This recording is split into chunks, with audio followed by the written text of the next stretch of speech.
Labdien! Mani sauc Madara Kokina un es mācos Biržgalas pamatskolas 5. klasē. Latviešu tautas pasaka, cik velnam gadu.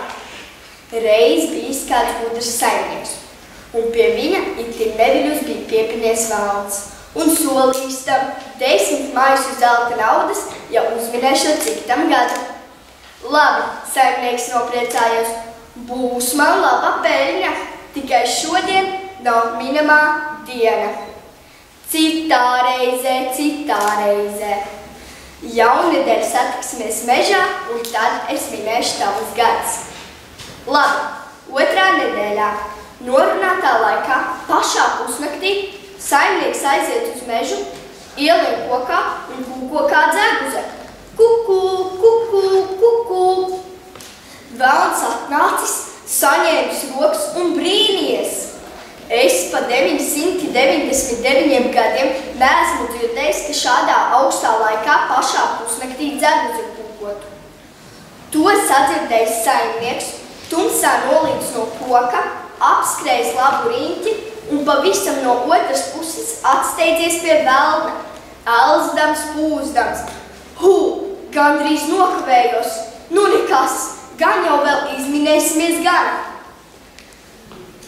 Velns.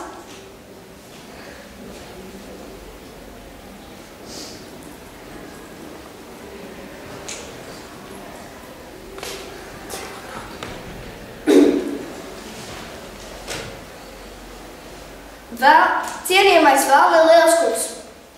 Es zinu, cienījamais Velna Lielskungs, man nākot šajien iestās prātā, ka jums drīz vajadzētu būt 999 gadiem.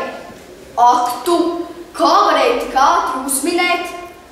Nu, ziniet, cienījamais Velna Lielskungs, man jāsaka, pēc vārdas vien noteicu. Nekā darīt. Velns atdevis saimniekam 10 maisus zelta naudas un aizvilcies baltus pļaudams. Turpinot par gadiem. Kad man bija mazāk nekā 2 gadi, mans lielais brālis dejoja tautiskās dejas. Un mana mamma aiz lepnuma bija nofilmējusi viņam visas uzstāšanās.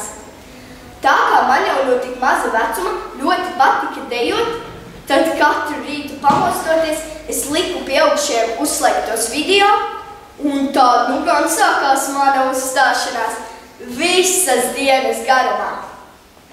Tā kā tautiskās dejas dejo pārī, tad visa ģimene viens aiz otru tika apmācīti.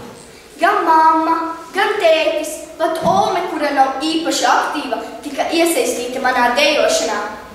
Dejoja visi.